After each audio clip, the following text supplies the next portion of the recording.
aí pessoal, tudo bem com vocês? Sejam bem-vindos a mais um vídeo aqui no canal.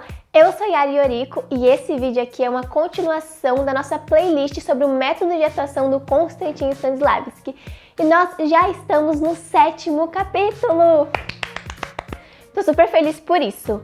Bom, eu tô fazendo essa playlist para vocês com base nos livros do Konstantin Stanislavski, A Preparação do Ator. Eu tô usando esse livro aqui para fazer a resenha para vocês e também essa nova versão de A Preparação do Ator, que se chama, na verdade, O Trabalho do Ator, esse pequeno tijolinho aqui, ó.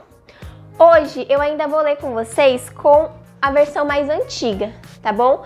Mas é o mesmo conteúdo, pessoal. Nesse capítulo, os alunos eles vão entrar em uma nova fase do estudo da atuação com o método do Konstantin Stanislavski, que explica como que decompõe uma peça e um papel em seus elementos. Logo, as técnicas que são apresentadas pra gente nesse capítulo são importantes pro trabalho do atuador. Porque quando você tá começando aí no teatro e você vê aquela peça de 200 páginas, sei lá, um Hamlet, você pode se assustar um pouquinho de, oh meu Deus, agora deu como que eu vou entender toda essa peça? Porque quando você subir no palco, você não vai poder estar ali com a peça, a não ser que seja uma leitura dramática, né? Uma leitura encenada, não sei. Mas a princípio não. Então você tem que saber tudo o que acontece naquela peça. Mas como que a gente faz isso? Com todo o aprendizado que o Stanislavski traz pra gente nesse capítulo, fica bem mais fácil de fazer isso. Então, fica comigo até o final do vídeo. No 7º capítulo de A Preparação do Ator, o Kostya, ele vai jantar na casa do tio do Paulo, que é um celebre ator. E durante o jantar, com a comida, ele vai explicando para os alunos o que são as unidades e os objetivos. Um dos pratos principais que ele usa para fazer uma analogia para os meninos entenderem o que são as unidades e os objetivos é um peru. Ele fala que não tem como você comer um peru com uma bocanhada só, com uma mordida só. Não dá para fazer isso, você precisa dividir esse peru em pedaços maiores. Com uma peça de teatro vai ser a mesma coisa. Então eles estão lá no jantar, ele vai explicando, vai falando isso, vai dividindo o peru em pedaços maiores, e aí ele coloca que mesmo dividindo esse peru, essa peça, em pedaços maiores, ainda assim vai ser necessário você subdividir esse pedaço maior em pedaços menores, para você conseguir mastigar, para você conseguir estudar a peça. Suponham que isto não é um peru, mas uma peça de 5 atos. O inspetor geral. Podem liquidá-la de uma bocada? Não, é impossível reduzir a uma só bocada um peru inteiro, quanto uma peça de 5 atos. Temos, portanto, que trinchá-la, primeiro em pedaços grandes. Aí tem as primeiras grandes divisões, mas é impossível engolir até mesmo esses pedaços. Tenho, portanto, de cortá-los em pedaços menores. Depois que o tio do Paulo explica isso, ele fala para os meninos comerem o peru. Só que o pedaço ele ainda está muito grande, então os meninos começam a engasgar. E aí o tio do Paulo adverte eles falando o seguinte: cortassem os pedaços em porções menores e, se preciso, menores ainda. Em seguida, o tio do Paulo vai falar que a carne está muito seca, está muito dura. E aí ele pergunta para o sobrinho, para o Kostya, para os filhos que estão na mesa, o que fazer quando isso acontece. Ou seja, o que a gente faz como atuador quando o diretor, quando o autor da peça não fornece pra gente todos os pormenores ali que a gente precisa para a construção do nosso papel, para a construção do personagem. E aí os meninos vão responder com as seguintes coisas: acrescente-lhe um invento da imaginação, com um molho feito de Cs mágicos. É isto que tem de fazer com os pedacinhos do papel, ensopá-los cada vez mais no molho das circunstâncias dadas. Quanto mais seco for o papel, mais molho será necessário. Resumindo tudo isso, o tio do Kostya ensina pra gente 2 pontos importantes para o nosso trabalho como atuadores. O primeiro é que é importantíssimo a gente decompor a peça em unidades e tarefas, para que a gente consiga estudar a peça e interpretar ela melhor. O segundo ponto é ter atenção às circunstâncias dadas pelo autor da peça e sempre usar a imaginação e o ser mágico para você conseguir compor uma interpretação mais interessante da peça.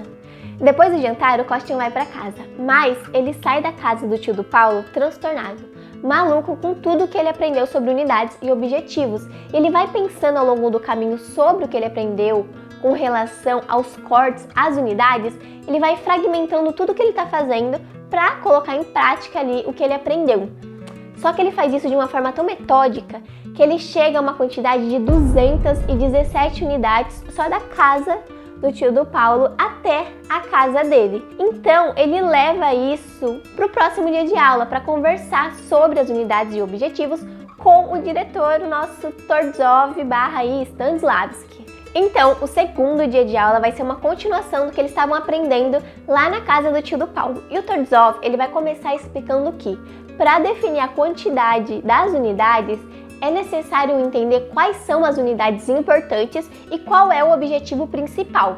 Assim também deve seguir-se o ator, não por uma infinidade de detalhes, mas por aquelas unidades importantes que, como sinais, demarcam o papel para ele e o conservam na linha criadora certa. Se você tivesse de encenar a sua saída da casa do tio do Paulo, deveria perguntar-se, antes de mais nada, o que estou fazendo? A sua resposta, indo para casa, te dá a chave do motivo principal.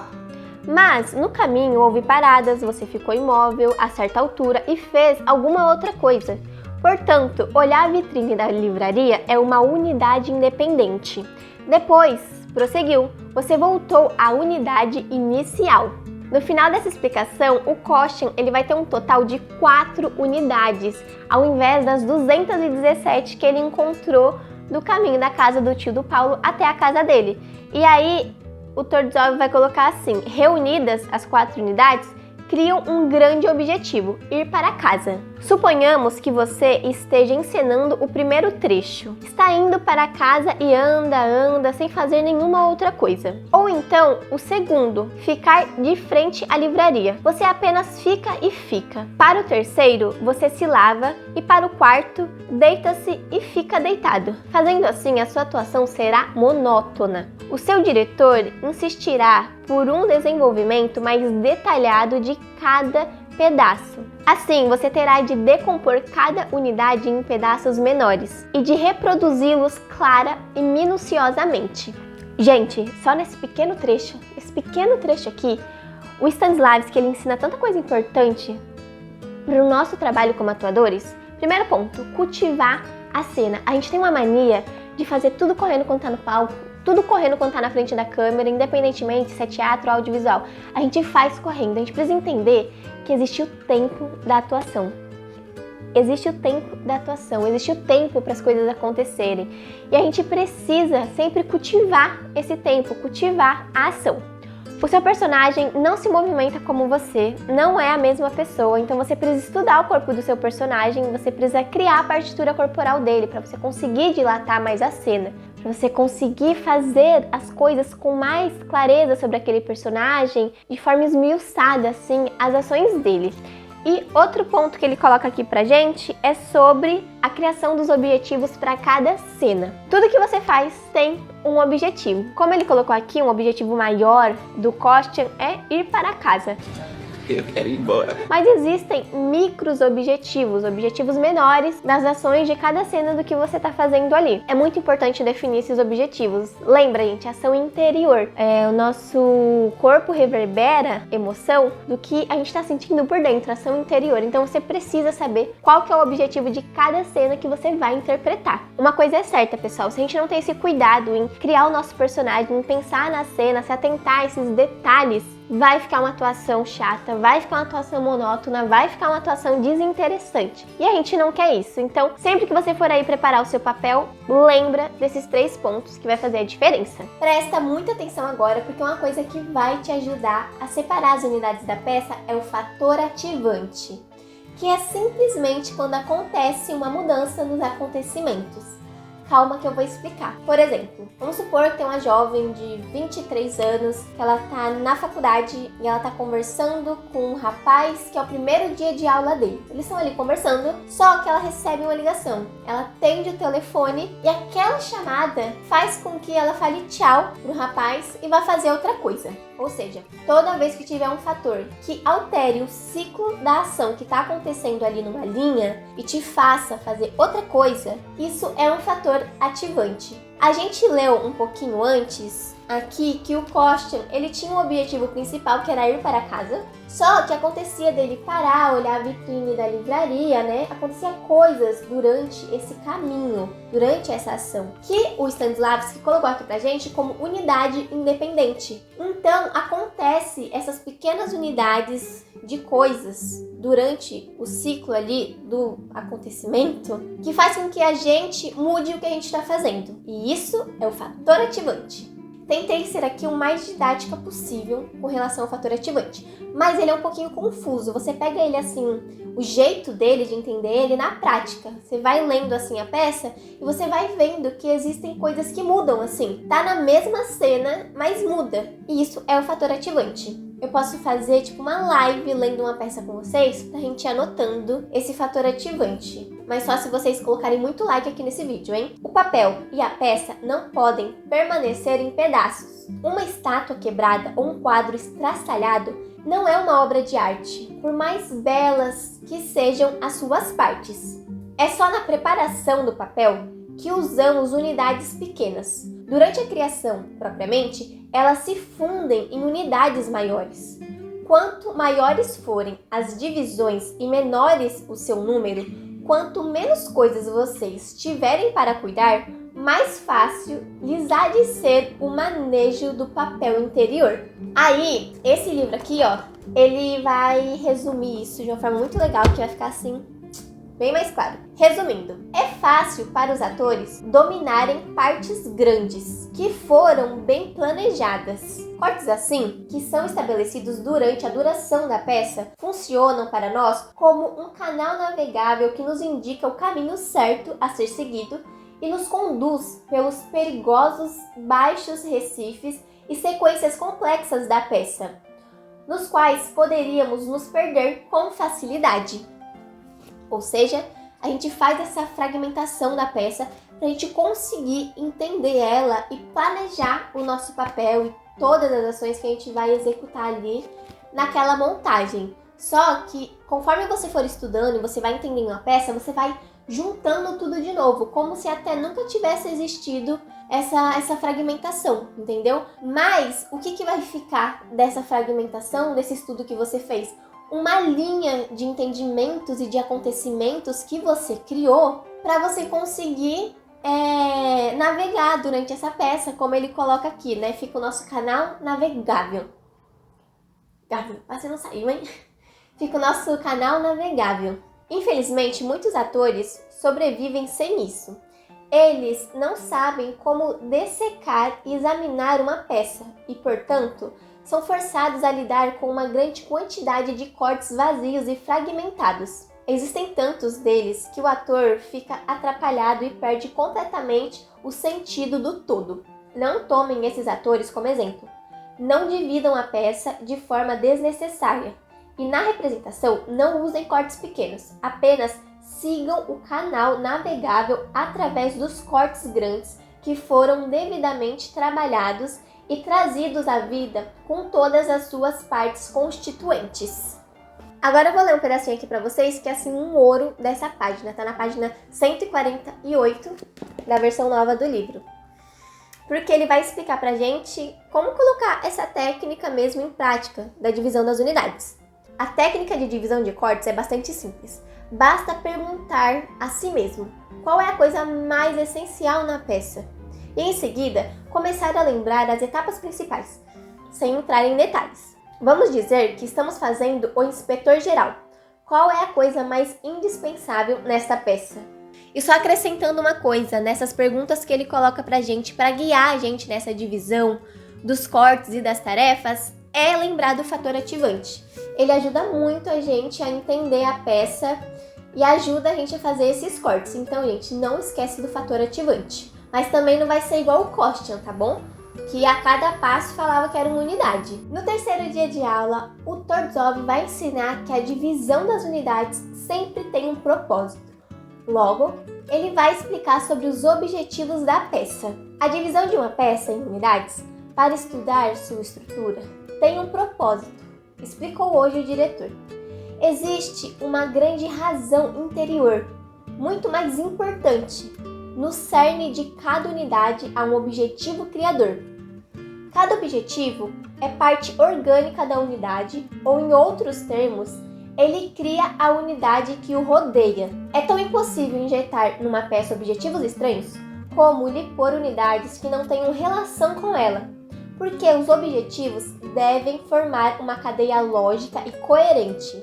Dado este elo direto, orgânico, tudo o que se disse acerca das unidades dos cortes também se aplicam aos objetivos, às tarefas. Ou seja, os objetivos eles também vão se subdividir em pedaços maiores e menores, mas lembrando que eles também precisam ser unificados para ser uma coisa só. E com relação ao canal navegável, o objetivo ele vai funcionar como um farol que guia a gente pelo caminho certo. Essa analogia do farol que o Stanislavski traz pra gente para ilustrar essa questão do canal navegável com relação aos objetivos e às tarefas das cenas. Aí tem um trecho aqui que eu achei ele bem valioso pra gente pensar aí quando a gente tá fazendo a construção do nosso personagem. Então vou ler pra vocês.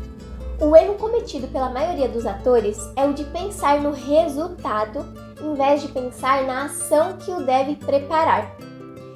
Evitando a ação e visando diretamente ao resultado, obtemos um produto forçado que só pode levar à canastronice. Evitem fazer forças atrás do resultado. Atuem com sinceridade, plenitude e integridade de propósitos. Podem desenvolver este tipo de atuação escolhendo objetivos cheios de vida. Em seguida, um dos alunos vai subir no palco e vai fazer um exercício que o diretor vai propor. E o diretor vai colocar o seguinte, de como ele se sentiu no palco. Hoje, apesar do palco vazio, vocês se sentiram perfeitamente livres e movimentaram-se com facilidade.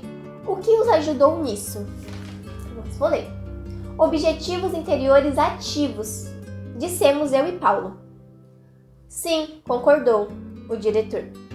Porque eles orientam o ator no rumo certo e o impedem de atuar de modo falso. O objetivo é o que lhe dá confiança em seu direito de entrar em cena e lá permanecer. Pessoal, o objetivo ele ajuda a gente muito. Eu vou dar aqui para vocês um exemplo bem prático, bem simples, que com certeza você já vivenciou aí no seu curso de teatro. Porque quando a gente está começando é bem natural a gente rir em cena. O professor passa ali um exercício e a gente ri em cena. Isso aconteceu comigo em uma das cenas que eu estava fazendo no meu curso. Foi numa aula, acho que de improviso, que um dos meus professores ele colocou que quando você ri em cena, uma coisa que pode te ajudar para você não rir é você lembrar do seu objetivo, é lembrar por que você tá ali, o que você tá fazendo. E desde esse dia que eu lembro do meu objetivo em cena, eu nunca mais ri em cena, mas nunca mais mesmo. Há uma grande variedade de tarefas, porém nem todas são necessárias ou úteis. Muitas são prejudiciais. Por isso, é importante que o ator seja capaz de julgar a qualidade das tarefas para assim poder definir as que são necessárias e rejeitar aquelas que são desnecessárias. Tarefas são objetivos, tá? Porque nesse livro os objetivos ele chama de tarefas, mas é a mesma coisa. Aí o Costa vai perguntar, quais são os sinais para reconhecê-las? E aí o Stanislavski, muito legal com a gente, ele fez uma lista aqui, ó, de 8, e eu vou ler pra vocês porque eu também sou muito legal. Quando digo tarefas necessárias, quero dizer o seguinte. Primeiro, tarefas que existem do lado de cada ribalta e não do outro, ou seja, tarefas relacionadas à peça, direcionadas aos outros atores e não ao público das primeiras fileiras. Segundo, tarefas que são certas para o ator como pessoa e que estão em consonância com o papel. Terceiro, tarefas criativas e estéticas, isto é, aquelas que contribuem para o objetivo básico da atuação, a criação da vida do espírito humano de um papel e a sua comunicação artística. Quarto, tarefas genuínas, vividas, dinâmicas e humanas que impulsionam o papel, e não tarefas histriônicas, convencionais e mortas, que não têm nenhum tipo de relação com a personagem, mas existem para divertir o público. Quinto, tarefas nas quais o ator, seus camaradas atores e o público possam acreditar. Sexto, tarefas fascinantes e excitantes que sejam capazes de estimular a vivência. 7ª, tarefas adequadas, isto é, as que são tipicamente de um papel e precisamente, e não aproximadamente, estejam relacionadas com o significado da peça. 8ª, tarefas ricas e que correspondem ao significado mais profundo do papel, e não as que são pouco profundas e tocam de leve a superfície da peça. Todas essas tarefas necessárias que ele apresenta pra gente a partir desses tópicos é uma coisa que a gente vai descobrindo conforme a gente vai lendo e estudando a peça, conforme a gente vai entendendo mais do nosso personagem e de como que ele está inserido ali nas circunstâncias dadas que o autor criou para cada personagem na peça que você está aí fazendo uma montagem, estudando. O Tordzov, ele vai dar pra gente uma dica valiosa com relação à criação de objetivo, porque ele vai falar pra gente tomar cuidado com o objetivo puramente motor, que prevalece no teatro e que conduz a uma atuação mecânica. Vocês podem cumprimentar uns aos outros, porém não podem mecanicamente sentir amor, paixão, ódio e cumprir tarefas vivas e humanas com habilidades motoras apenas, sem sentir nada, como vocês costumam fazer. Eu anotei aqui também, pessoal, que existem 3 tipos de objetivos que a gente tem que analisar quando a gente está estudando a peça e compondo aí a vida do nosso personagem. Primeiro, os exteriores ou físicos. Segundo, os interiores ou psicológicos. E um terceiro tipo que é o psicológico rudimentar. Antes de entrar em mais detalhes sobre esses 3 objetivos, você precisa se atentar ao objetivo mecânico comum, que é aquela ação física que você faz sem intenção nenhuma. Ela não tem assim nada a ver com a psicologia do que o personagem está vivendo. Depois eu faço um shot para vocês, só falando sobre o objetivo mecânico comum com outro exemplo, para ficar mais claro aí para vocês. Mas, por exemplo, o personagem tá no palco em uma parte da peça que ele tá sentindo medo. Ele quer se esconder. Ele quer se esconder assim, tá sentindo medo, quer se esconder. E em vez de tipo, né, você tá com medo, você, sei lá, você se expande assim, você faz uma coisa assim, um ato, sei lá, de coragem, uma coisa estou sem medo, mas se você tá com medo. Entende? Não sei se o meu exemplo foi bom, mas é assim, é coisas que não se encaixam, que você olha assim, o personagem ele tá fazendo uma coisa, e você fala, nossa, mas não tem nada a ver, ele tava sentindo isso e agora tá fazendo isso, nada a ver. É uma coisa assim, sabe? E é bem comum disso acontecer, viu, gente? A gente não percebe, a gente acha que tá fazendo ali. Ah, e tive um exemplo agora que eu lembrei da minha aula. O meu professor até criou uma regra de que era proibido colocar a mão no bolso. Que era proibido. Às vezes a gente fica sem saber o que fazer com a mão na cena, aí coloca no bolso, cruza o braço, né? Um exemplo bem simples, que é um gesto mecânico que a gente faz aí aleatoriamente, não tem nada a ver com a ação. É justamente uma coisa assim, você tá fazendo alguma coisa, conversando, alguma coisa, sei lá, você tá com o braço cruzado. Não tem nada a ver você tá de braço cruzado. Tipo, nada a ver. Ou então tá com a mão no bolso, assim, sabe? São essas coisas. Objetivos físicos que são os externos. São a partitura corporal escolhida para criar os gestos, movimentos e tarefas físicas de vida do personagem. 2. Objetivos interiores, que são os psicológicos. São ações psicológicas que justificam o comportamento do personagem ao longo da sua vida, ou seja, da peça. E o terceiro, que é o objetivo rudimentar, que é a construção de ações físicas que exprimem sentimentos. Logo eu entendi que esse objetivo rudimentar é uma junção, né? Que naturalmente acontece da ação física que você está fazendo, do seu objetivo físico e do seu objetivo psicológico. Naturalmente eles vão andar junto, porque senão fica uma coisa incoerente, que aí a gente entra naquele objetivo mecânico comum. Agora eu vou ler aqui para vocês alguns pontos que eu acho super importante também. Outro ponto importante no objetivo é que, além de ser crível, ou seja, você tem que acreditar nele, ele deve exercer uma atração sobre o ator, dar-lhe vontade de executá-lo.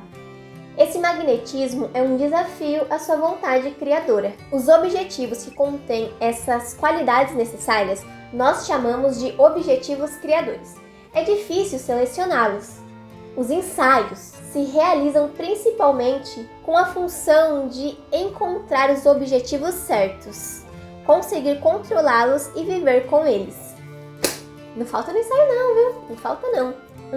Em todo objetivo físico há algum psicológico e vice-versa.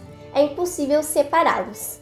E para fechar, gente, esse dia de aula, que a gente tem mais um, que é o 4º dia, o Stanislavski dá uma dica pra gente que é o seguinte: a gente tem que pensar em começar a construir o nosso personagem a partir dos objetivos físicos, pois eles são mais fáceis, mais acessíveis e mais possíveis de executar. Porque as coisas que são tangíveis, a gente consegue pegar, a gente consegue ver, então é mais fácil da gente entender do que as coisas abstratas. Fazendo assim, vocês diminuirão o perigo de cair na falsa atuação. Chegamos no 4º e último dia de aula, nesse capítulo de A Preparação do Ator, que são as unidades e objetivos, os cortes e as tarefas.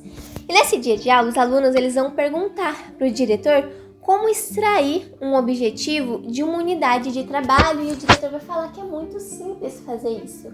Basta nomeá-la. Nomear consiste em descobrir o nome mais adequado para a unidade, um nome que caracterize a sua essência interior. Conforme você vai lendo a peça, você vai dividindo ela nas unidades, vai vendo os fatores ativantes. Acontece coisas dentro de cada bloco, de cada unidade. E conforme você lê aquela unidade, você vai entender o objetivo dela e o que acontece nela. E você vai encontrar um nome para você colocar ali naquela unidade, que é uma coisa até que vai te ajudar aí a criar o seu canal navegável do estudo da peça. E aí, ele vai colocar uma coisa muito importante com relação ao nome. Ele fala que o nome certo cristaliza a essência de cada unidade e descobre o seu objetivo fundamental. Logo, esse vai ser um estudo mais aprofundado que você vai fazer em cada corte para você entender que nome é esse.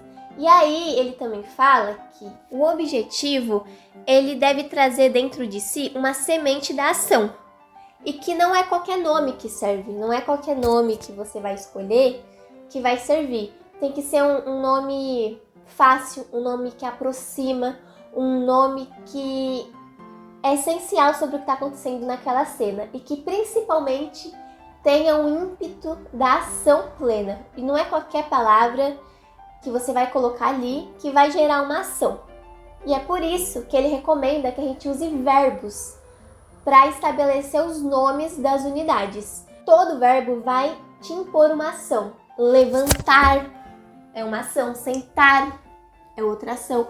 O verbo ele vai te colocar para você fazer uma ação. E, gente, teatro é ação, né? Acontece que é desafiador você encontrar, assim, um verbo para cada unidade da peça que você está estudando. Então, faça algo, um nome que dê sentido àquele corte ali da peça. Mas se não for necessariamente um verbo, não precisa. Oh, meu Deus, não é um verbo. Stanislavski disse que tem que ser um verbo. Não, tem que funcionar, na verdade. Então, por exemplo, quando eu fiz a invasão, eu separei as unidades. Gente, tinha unidade que eu separei que era uma frase. Não era nem uma palavra ou duas, era uma frase. Então não precisa ficar bitolado com isso. E para finalizar esse dia de aula, eu quero frisar uma coisa aqui para vocês, que eu acredito que ao longo do vídeo deve ter ficado claro assim, mas ainda assim eu vou frisar, que é o seguinte: cada tarefa, cada objetivo precisa ter um apelo para nós atuadores, para você, que nos motive, que cause emoção. Isso é fundamental, tá bom? Se não ficou claro ao longo do vídeo, estou frisando agora. E é isso, pessoal, fechamos mais um capítulo de A Preparação do Ator. Eu fico muito feliz, gente. Eu quero muito trazer todos os capítulos aqui para vocês e com certeza eu vou conseguir. Bom, coloca aqui nos comentários se ficou alguma dúvida desse vídeo, dos vídeos anteriores, o que vocês querem ver aqui no canal, que eu vou ler, vou responder vocês com o maior carinho e vou tentar trazer vídeos explicando. Quero deixar uma dica final aqui, porque esse capítulo, ele parece um pouco confuso, ele é bem teórico, né? Bem cabeçudo, assim, a gente estudando. Só que, gente, conforme vocês aprenderam ele aqui, vão ler uma peça e tentar colocar isso em prática. O melhor exercício para você entender tudo que ele ensina pra gente nesse capítulo é praticando. Não só nesse, nem em todos os capítulos, mas nesse, vai lá. Tchau, moto. Tchau, moto, passa aqui, calma aí. Vai lá, lê uma peça, separa as unidades, tenta ver os fatores ativantes, pensa nos objetivos da peça, do personagem, E é isso, se ficou dúvida, volta aqui e coloca nos comentários, tá bom? Se gostou do vídeo, lembra de deixar aquele like que ajuda o canal a crescer e me ajuda muito também. Compartilha esse vídeo com outros atuadores aí que você conhece, que você sabe que vai ajudar o conteúdo. Eu sou Yari Yoriko e eu te vejo no próximo vídeo. Tchau!